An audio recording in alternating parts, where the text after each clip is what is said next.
about this one? No, that didn't get. That didn't get you? That didn't get me. That didn't get me. But I guess it got you. I guess you can say the blues got me. The blues got me. Let's hear about how the blues got you. Well, that's funny you should ask that. Do I have a microphone? Am I ambient today? I think you're ambient. I'm ambient. Well, good. Yes. Because that's to the point of what I was going to say.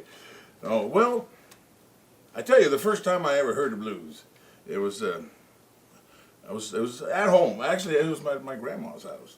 I had played guitar for a few months, maybe, and there was this was in Norway, and there was we have the No Tongue Blues Festival, which had only been going for a few years, you know, and I've heard, you know, Elvis, Chuck Berry, the Beatles, you know, these were all the latest and greatest artists, you know, causing waves in Norway in the 90s, and that's when this happened, and I saw a little short segment on the evening news from the No Tongue Blues Festival, and I'd heard about blues before, but you know, I had like I didn't really know what it was, and it didn't sound that interesting from the description I've been given.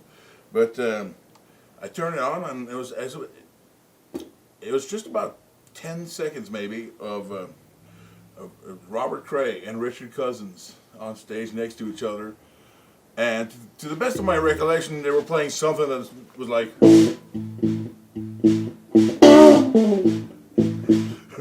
for like 10 seconds, and then they went to something else, and I just go, that is the coolest shit I've seen in my life. I go, that's blues? I go, fuck. So that's how you got started. That's was kind of what piqued your interest.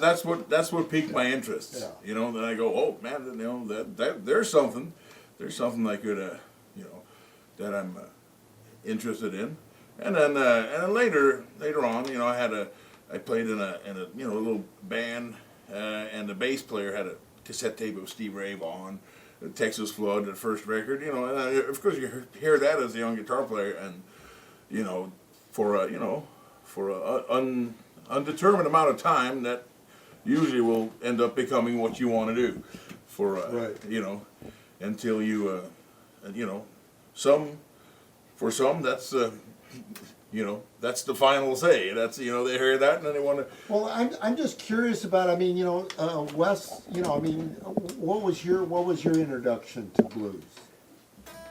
Well, I grew up in you know, North Georgia, so we would get a lot of blues on the radio. My dad was in radio, but I would listen to stations out of Memphis and out of Macon. And so I would hear a lot of blues and R&B and soul music. And then, of course, we had clubs that were on the Chitlin circuit.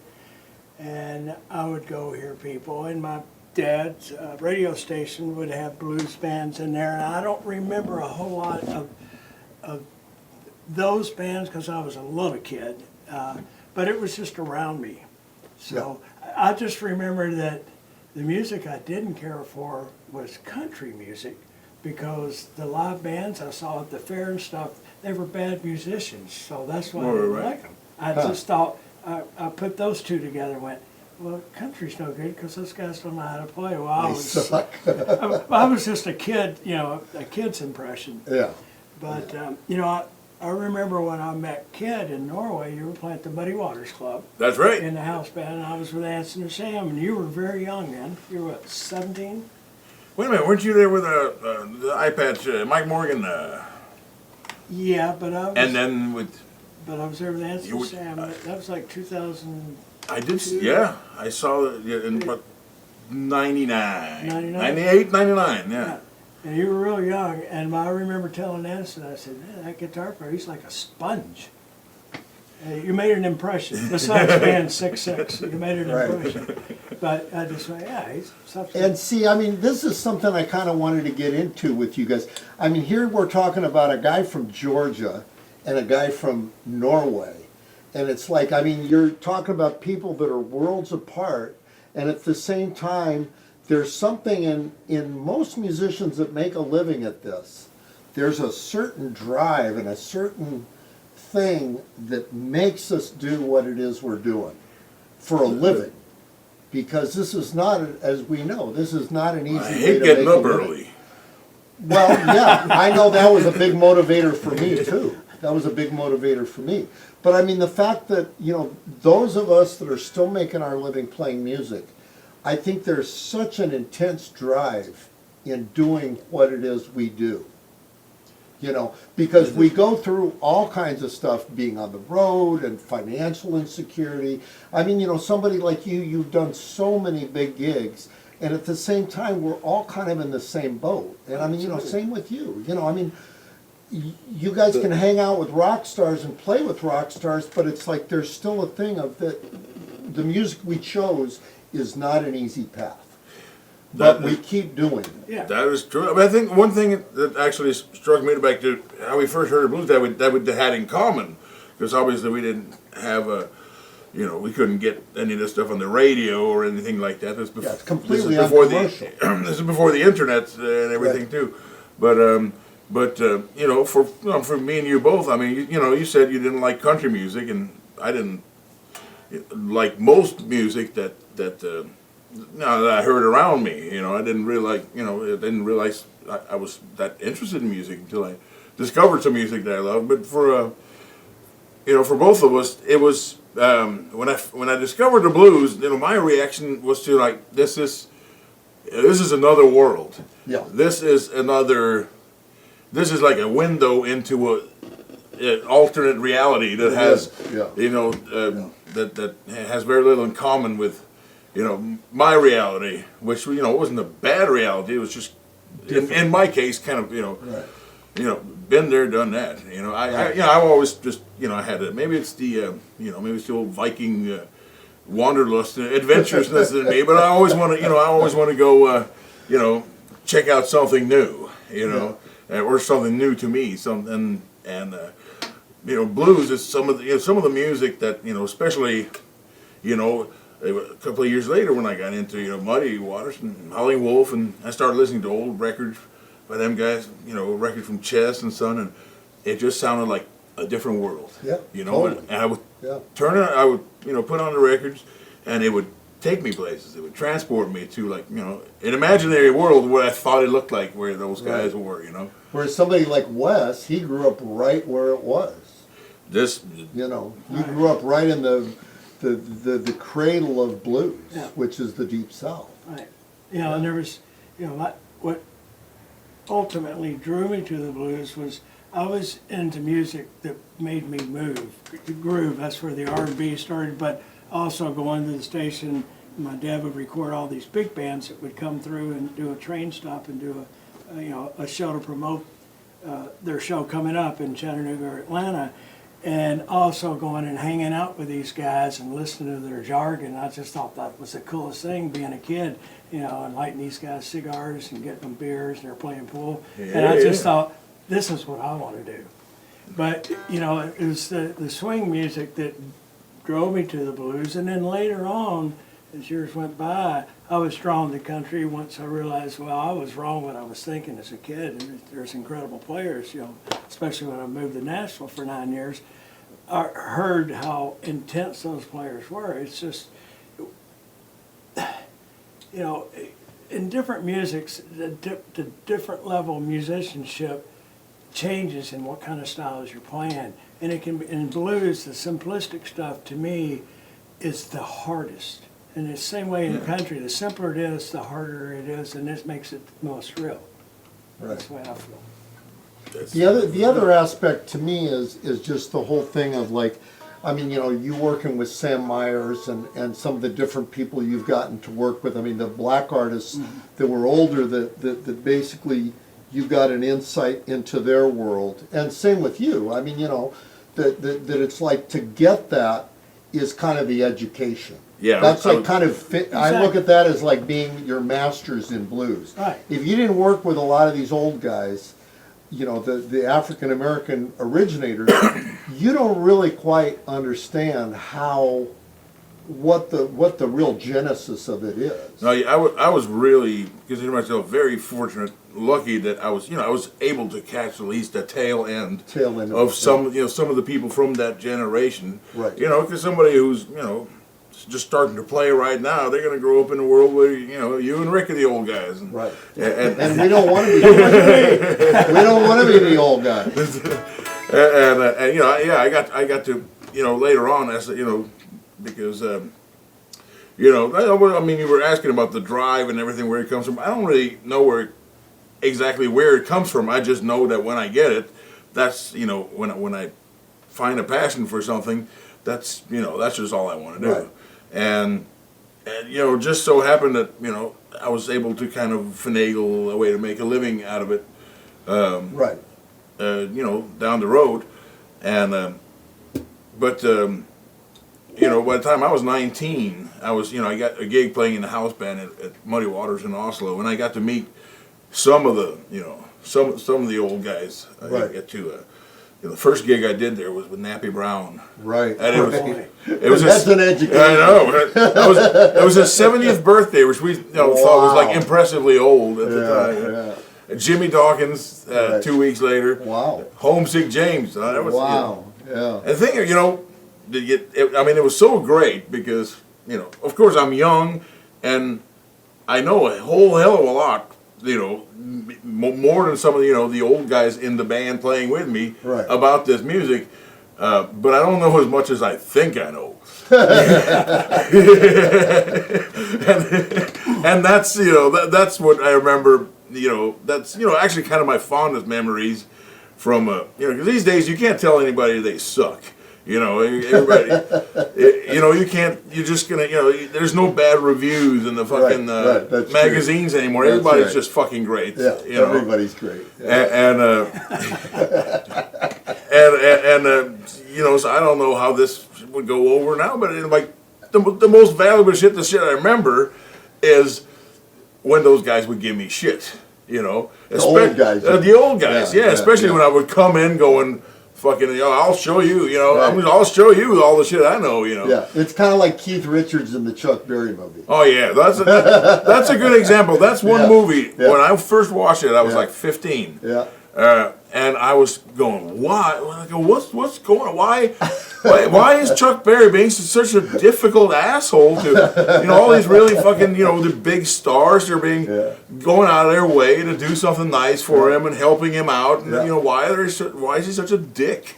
But there was a reason. Then I watched it again later when I was like 35, Right. and I That's go, a whole different thing. holy shit, Yeah. these guys are morons, and he's right about everything. That's, I think that the most valuable thing to learn is that you don't know anything. Right. Which next is to utter nothing. humility. I It guess. is. It's utter humility. Well, it's I don't know how to take it because that's almost like a compliment. It's really hard to take compliments on your humility. But you know what I'm saying. No, it's Yeah. true. This are, to me, it's like, if you learn something that turns out to actually, be true and helpful, then, you should try and acknowledge that information, even if it is something like, I don't know shit. When I came to America, I moved to Oslo when I could, and I started playing with everybody around there, but people like Wes Starr, but in Norway they got a lot of great musicians. Sure. They got a lot of great blues musicians who really love the shit and study it and play it, but they all kind of listen to the same guys, and then Right. they all start listening to the one same guy in Norway, Right. and then they all start really kind of sounding the same. Yeah. And in addition to all sounding the same, it's we sound the same because in our minds we have decided that this is the cool way to do it. Right. We don't play like these people over here, We don't Right. play like people do in Chicago now, because that's not cool anymore. But we play like the people in California. In Norway, I remember being of that kind of mindset, Right. and you know, it's just like a little bit narrow-minded, and also pretty arrogant. You know, when I came here, my attitude, honestly, I was 21 years old playing with Terry Hanck, and my attitude was, you know, all right, I'm going to go with, I'll show those motherfuckers how to play. To some extent, that still is my attitude. Yeah. But I also got to laugh at you know, Right. how ridiculous that was. Right. You know, and I remember at one point in Norway, I was going, shit, man, everybody here plays different. Yeah. You know, June Core doesn't sound like Wes Starr. Right. And Right. Well, do you think that's because of the fact that we're in America where this was created? What do you think it is? oh, for sure, it's that. Yeah. And that's also why I went here, because I had one thing right. You know, I was thinking, you know, being the best blues guitar player in Norway, you know, it's kind of like being the, you know, best sushi chef in Mexico. You know, in other words, you might be great, but who gives a fuck? So I was like, I hadn't found anything else that I'd rather do with my, you know, time on Earth than to get into playing this kind of music. That was it. Right. So I was like, well, I'm at least, you know, try and make some kind of valid statement with it, and you got to go here. I mean, this is the, you know, this is the culture it's from. Yeah, and it's funny because I mean I know other people like yourself, like Paris Slim, that you know Frank Goldwasser who moved to America, and I know there's other people, a lot of people in Chicago that have moved here, you know, from other countries, and it's kind of like you got to have a really strong drive, to come from another part of the world and end up in America to play a music that's really not from your culture. Right. That's a serious, you know, drive to be able to do that. You know, to do that. I mean, I wouldn't have the guts. I don't know about you, but I wouldn't have the guts to go to Norway and decide to play some kind of Norwegian music or something. I mean, you know, unless it was something that really tapped into. Yeah, but if you heard it and it, I mean, I can play like a.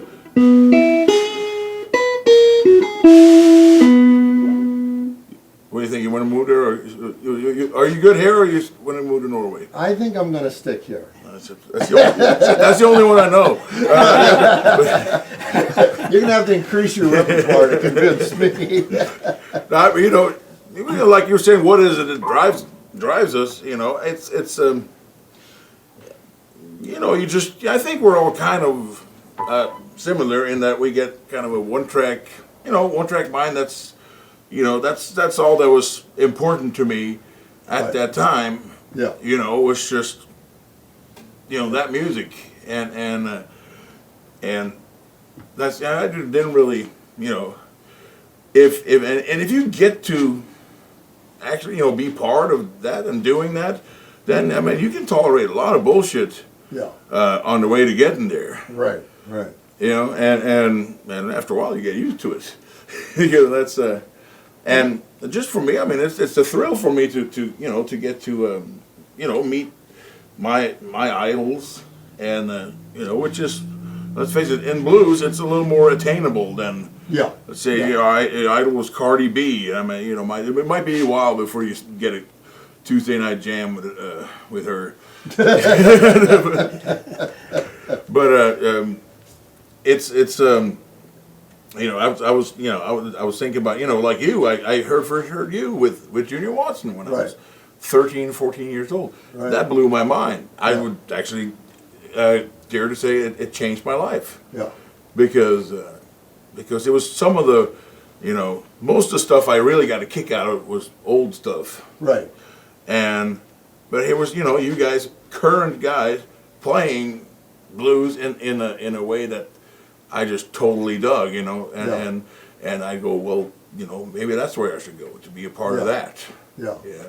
So the West Coast was definitely the attraction. Yeah, once I started figuring some shit out about what was, Right. you know, what was going on now, then yeah, absolutely. Right. That was in large part because of, you know, your album, Hard Lovin' Well, 1990s. thank you. And Junior Watson is playing on it, and also Jim Pugh. Junior's stupendous on it. He's incredible on that record. Incredible on that record. He's the incredible on the second one I did with him in '97. Equally incredible on it. I was listening to both of those yesterday. Nah, nothing beats that first. Well, thank nothing you. beats No, that I first one, agree. man. I agree. His And playing- you know who else feels that way? And we had a strange bonding over it on a Yeah, van ride. It was Namath, John Namath. Yeah, I knew He just loves that record too. I agree. And- Well, And I finally got Junior to listen to it. oh, It wow. took me 20 years, but yeah, And- I finally got him to listen. I gotta be honest. Like you, Junior, Jim Pugh. Yeah. The people whose names I saw on that record. Right. You were. When I saw that, you guys were like gods to me. Wow. And now I know all three of you and the Yeah. rest of the guys on there. Yeah. Very well Yeah. personally, and because of just you, but that you guys got that that status in my brain. That's nice. When I was a kid. And that never really goes away, you know. Right, I agree. Which is why I let all you guys get away with a whole bunch of shit. It works in your favor, because there's still part of me that goes, "I'm friends with Mark Hummel." No, I'm like that with people that I first, heard a long time ago. But I wanted to say something about both you guys. With you, Wes, I know since we did, I think, our last interview, I think didn't you start the radio show after that? Yes. Yes. Yeah, shortly after that. So I'm just curious about, that the pandemic did such an interesting thing to musicians because Yes. it sidelined us so much from our normal touring life that we almost had to find these new avenues to get into. And I know with you it was the radio, with me it was the podcast, Right. with With you him. it was live streams. Yeah. And that we all found these kind of outlets to kind of release this music in us. And with you it seemed And to... tips. And tips, Yeah. yes. Insanity. I mean, it was... Insanity, right. Because... Or insanity, whatever you. Well, yeah, but I mean, that depression, it kind of fell on everybody. Not just musicians, but because of our craft and what we do every day, which is our medicine. It keeps us healthy, mentally somewhat stable. That went away, and so the radio show for me, and I'm assuming for both you guys, what y'all were doing was your sanity, and it gave me a lifeline, which encouraged me to go down in my basement and upgrade my equipment to play with CDs. But it was doing the radio show that got my head back in it and out of the depression. Well, Because I was... that's wonderful, man. Yeah, so I was able to, I bought some good studio headphones, preamp, and I put on the CDs and I play, but it was from working on my radio shows because I was able to do that from the house. I mean, after, I didn't have the abilities like some of the other DJs to do it from their house, and I wasn't allowed to go in the building because we were in the Chamber of Commerce building and nobody was allowed in there for 3.5 months. But when I got the call that I could go in because nobody was going to be there on that day, I jumped on it, and that just got me back into it. My whole attitude changed. I was buying flowers for my girlfriend. And, I mean, life was good again. I was happy. But it's amazing. You were talking. It made me think about, when you have to make the moves when you're young, like you moving to America. And for me, there was a guy kind of took me under his wing. His name was Grady Fats Jackson, sax player. Oh. And Little Walter. yeah, played Little Walter, Little Sonny Walter. Boy, and ran the Royal Peacock Club in Atlanta. But one thing he told me that made me make that next step in life was don't ever not take a gig because you don't think you're good enough. Ah, yeah. And that's rung true. And I would take That's- gigs that yeah. were over my head, Yeah. and I pulled them off, and I'd get hired again. And I'd go, Yeah. wow. Because it just is a confidence builder. And it's like making a move, like when I moved from Georgia to California. I was going to say Austin's another. And then moving to Austin in '79 because of Kel Wilson, that he got me my first gig with Omar. That was the time to go there. The time was perfect, and so it's just having those confidence builders, along the way, and just when you're young, like my dad would say, it's hard to kill a dumbass. You know, Hey, look at you. He was right. well, you know. You firsthand. tried too.